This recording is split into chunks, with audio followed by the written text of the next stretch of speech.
Nesta edição do seu Jornal do Agronegócio Paracatu Rural, você vai conferir as informações sobre o café. Mercado do café fecha a terceira semana de março em alta e agente autônomo de investimentos explica os motivos. Confira em instantes.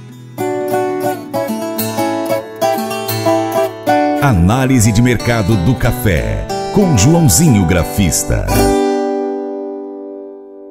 Então vamos conferir as notícias sobre o café. A secagem dos grãos é uma das principais etapas na produção de cafés de qualidade superior. No mês de abril de 2020, o produtor rural Lourival Carvalho decidiu que era o momento de investir na construção de um terreiro de café.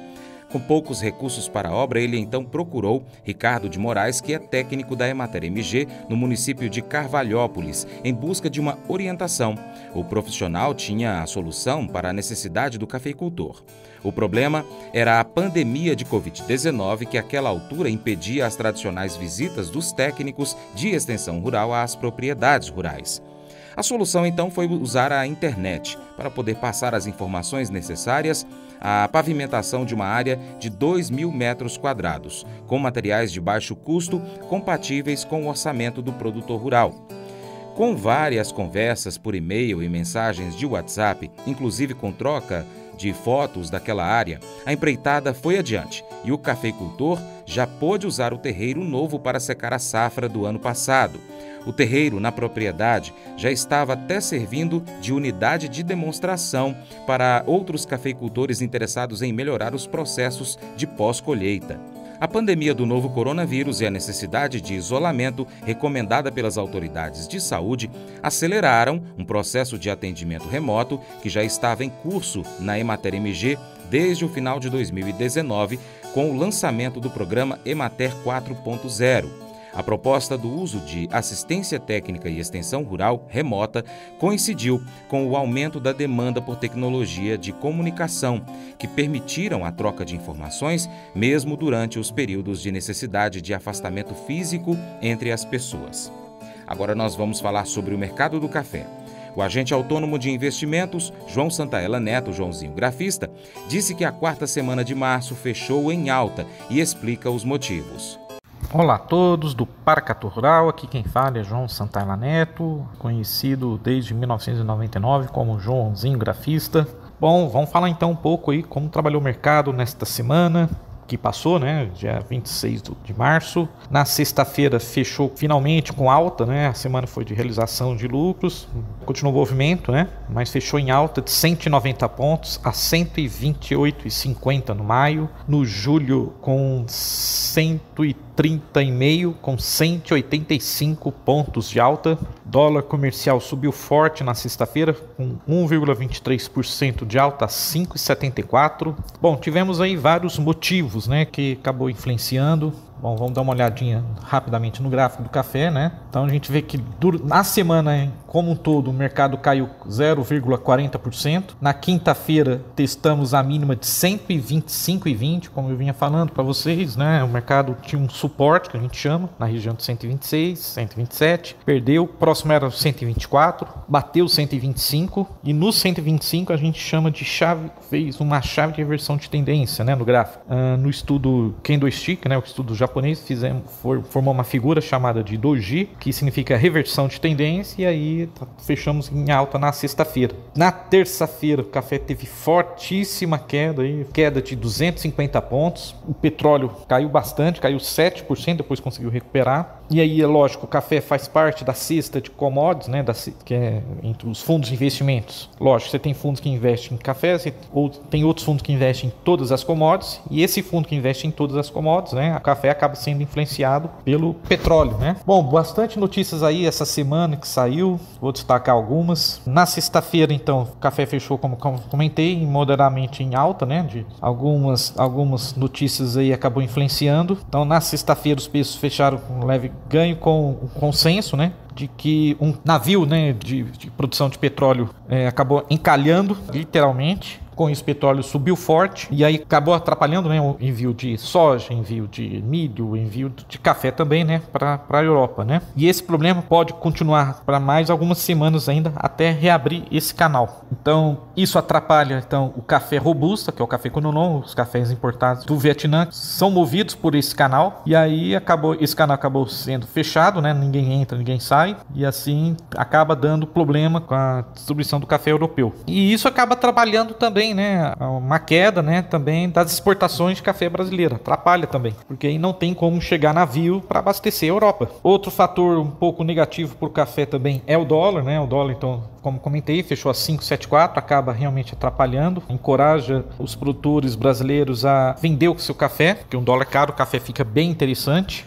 Daqui a pouco eu vou estar passando como foi os preços do físico. Uma notícia também importante, a Colômbia, né, que é o segundo maior país produtor de café arábica. A Federação dos Produtores de Café lá informou dia 4 de março, né, no início do mês, que a Colômbia vai exportar 18%, aumentou 18% as exportações. Então isso é um fator ainda baixista para o mercado. Já um fator altista para o mercado ainda é o clima, né? Por falar em clima, Somar Meteorologia na sexta-feira disse que no início dessa semana, né, a partir do dia 29, uma frente fria se forma e traz chuva intensa e volumosa para o estado de São Paulo. A partir de terça, as instabilidades avançam pelo Rio de Janeiro, Minas Gerais e Espírito Santo, causando temporais e acumulados elevados. Prevê a Somar, tá? Então vamos ficar de olho que realmente no meio da semana vi alguns vídeos aí circulando em grupos de WhatsApp de que a colheita começou no sul de Minas e olha só, hein, quer dizer, a colheita só começa em maio, o produtor já está colhendo. Lógico que deve ter adiantado, né, com irrigação e outros processos. Bom, o ambiente externo ainda é de apreensão por causa do avanço do novo coronavírus, né, apesar da vacinação. Com isso a tendência é de queda no consumo de produtos fora do lar, quer dizer, em cafeterias. Estudo da Kantar divulgado na quinta-feira mostra que a categoria de bebidas foi a mais atingida no mundo durante o primeiro período de bloqueio. Quer dizer, então o café foi a bebida mais prejudicada, né? No segundo trimestre de 2020, refrigerantes e cafés que tinham a maior dependência de consumo externo sofreram o declínio mais significativo de menos 16% e menos 22% respectivamente. No final de 2020, o levantamento apontou que as vendas de bebidas para consumo fora de casa caíram mais de 30%, enquanto as vendas de consumo dentro de casa aumentaram apenas 6%. Eu acho que eu discordo um pouco, porque se você está deixando de beber café, refrigerante, principalmente café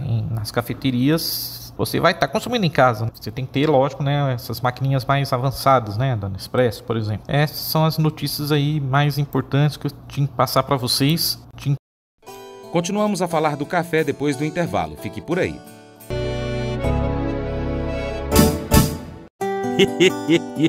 Mas eu vou dizer uma coisa pra você, viu? Se quiser colocar propaganda sua aqui nesse programa, eu vou dizer um negócio, você vai ter um resultado bom demais, senhor. Isso mesmo, é facinho, senhor. Você pode entrar em contato com os meninos ligando o telefone deles, é o 38, é o 991810123, bem facinho. É muito bom porque aí a sua empresa vai sair dentro de um programa que é ligado aí ao homem pra mulher do campo. É nós que vai estar assistindo e também vai ver sua propaganda. É bom ou não é, só?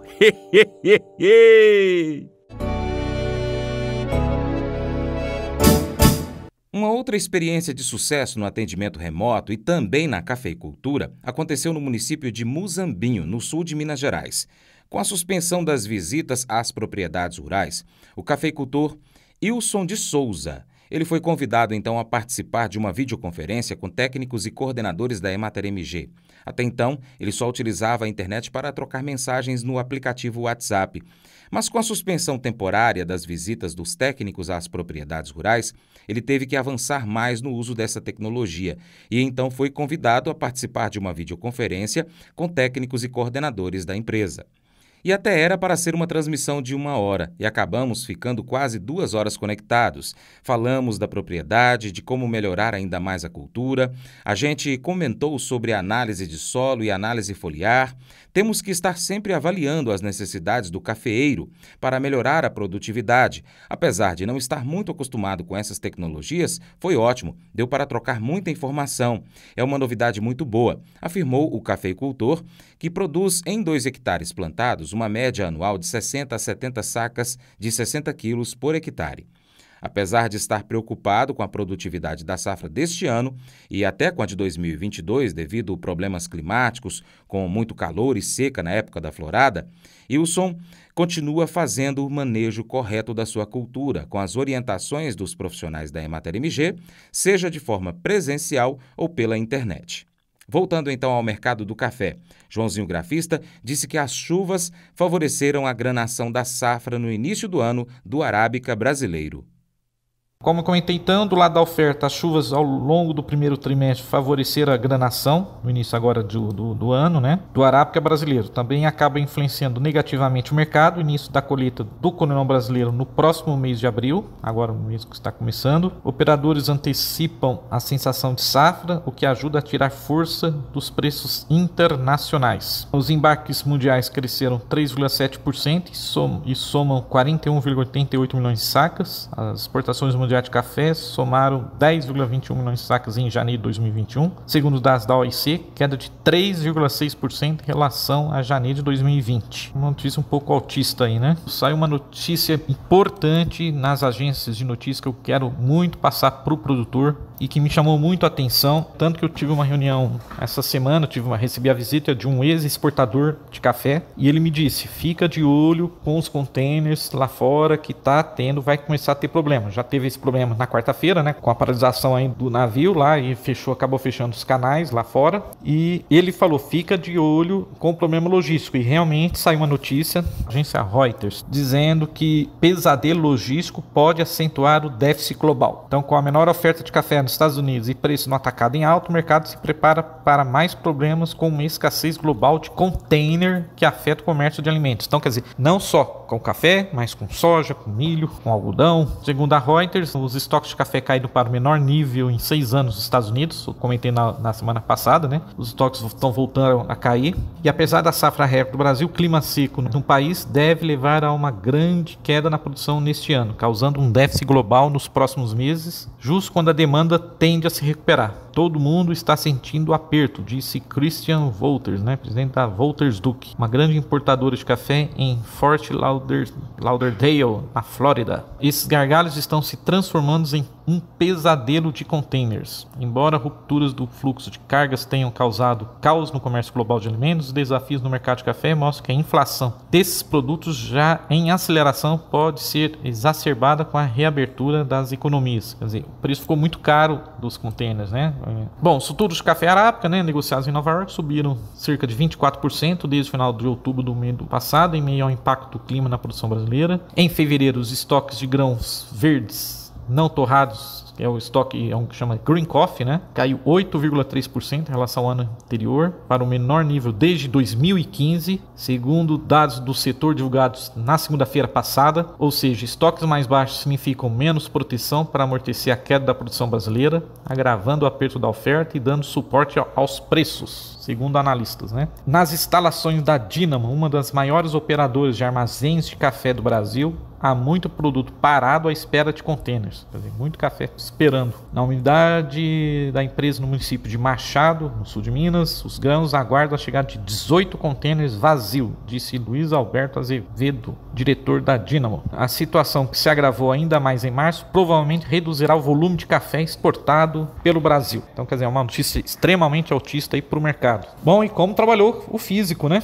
Nosso amigo Café Físico. Então, na quinta-feira, mercado firme, com procura pelos cafés mais finos. A ideia de compra chegou na casa dos 740 a 750. Para cafés lotes finos, né, chegando ao redor de 780 para extra fino e com certificado. Os lotes de café descascado geraram em torno de 775 a 790 até R$800. No mercado futuro teve oferta tipo 6,7 com 15% de catação para entrega em 2022 a R$800. Então o produtor está aproveitando para vender, está aproveitando os bons preços para fixar esse café para entrega, por exemplo, para o ano que vem, no caso aqui para 2022, né, a R$800. Já para esse ano, uma ideia de café fino com 15% de catação oscilou na quinta-feira entre 755 a 770. O produtor está aproveitando ainda, os preços ainda estão muito bons aí, uma venda futura e, né, concurso há um tempo atrás estava de 380, eu acredito que hoje em torno de 450, R$500 aqui no Cerrado Mineiro, né? Então é isso, essas são as informações para a semana aí, para todos os produtores de café, de Paracatu, do Cerrado Mineiro, sul de Minas, para todo o Brasil e o mundo. Ainda acredito aí, então, como falei, pode estar fazendo uma chave de reversão então no mercado, precisa romper agora a região de 1,30 para buscar 1,35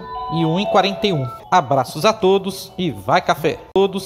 O seu Paracatu Rural vai ficando por aqui. Continue conosco nas nossas redes sociais. Paracatu Rural está no YouTube, no Facebook, no Instagram e também em podcast. É só pesquisar por Paracatu Rural e seguir, acompanhar o nosso trabalho na sua plataforma favorita. Também estamos no site paracaturural.com, onde você pode cadastrar o seu e-mail, receber as notificações de novas publicações e ainda acompanhar, aí mesmo do seu celular, as cotações em tempo real do dólar. O Paracatu Rural também é apresentado ao vivo de segunda a sábado, 7h45 da manhã, pela Rádio Boa Vista FM, em Paracatu, no noroeste de Minas Gerais. Se você estiver próximo de Paracatu, pode ouvir pelo rádio. Se não, você pode ouvir a Rádio Boa Vista FM e o Paracatu Rural e toda a programação pelo aplicativo Rádiosnet. Lembrando, Paracatu Rural ao vivo, 7h45 da manhã, de segunda a sábado. E também na antena parabólica você pode acompanhar o Paracatu Rural na TV Milagro, frequência 3.665 MHz. Muito obrigado pela sua atenção, que Deus te abençoe. Sou Francis de Oliveira e é um prazer sempre estar aqui com você. Tchau, tchau.